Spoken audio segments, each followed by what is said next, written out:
బులెటిన్లో breaking news చూస్తున్నాం. Middle ఈస్ట్లో తీవ్ర ఉద్రిక్తత పరిస్థితులు కొనసాగుతున్నాయి. ఇక ఇరాన్పై ఇజ్రాయిల్, అమెరికా విరుచుకుపడుతున్నాయి. మరోవైపు ఇరాన్ కూడా గల్ఫ్ దేశాల్లోని అమెరికా స్థావరాలపై దాడులు చేస్తుంది.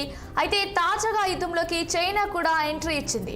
ఇరాన్కు మద్దతు ప్రకటించింది. ఆ దేశ విదేశాంగ మంత్రి సయ్యద్ అబ్బాస్తో చైనా విదేశాంగ శాఖ మంత్రి వాంగాయ్ ఫోన్లో మాట్లాడారు. ఇరాన్ను కాపాడుకుంటామని, అవసరమైన ఆయుధాలు అందిస్తామని హామీ ఇచ్చారు. ఇప్పటికే Iran, Russia, north Korea, Yemen మద్దతు ప్రకటించాయి.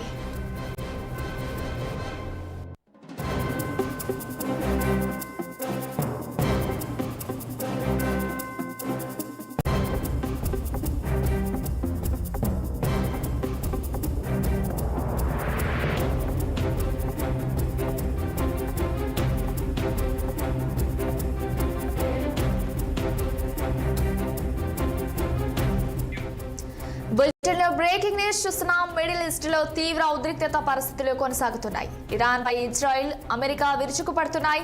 మరోవైపు ఇరాన్ కూడా గల్ఫ్ దేశాల్లోని అమెరికా స్థావరాలపై దాడులు చేస్తుంది. అయితే తాజాగా యుద్ధంలోకి చైనా కూడా ఎంట్రీ ఇచ్చింది. ఇరాన్కు మద్దతు ప్రకటించింది. ఆ దేశ విదేశాంగ మంత్రి సయ్యద్ అబ్బాస్తో చైనా విదేశాంగ శాఖ మంత్రి వాంగి ఫోన్లో మాట్లాడారు. ఇరాన్ను కాపాడుకుంటామని, అవసరమైన ఆయుధాలు అందిస్తామని హామీ ఇచ్చారు. ఇప్పటికే ఇరాన్కు రష్యా, నార్త్ కొరియా, యెమెన్ మద్దతు ప్రకటించాయి.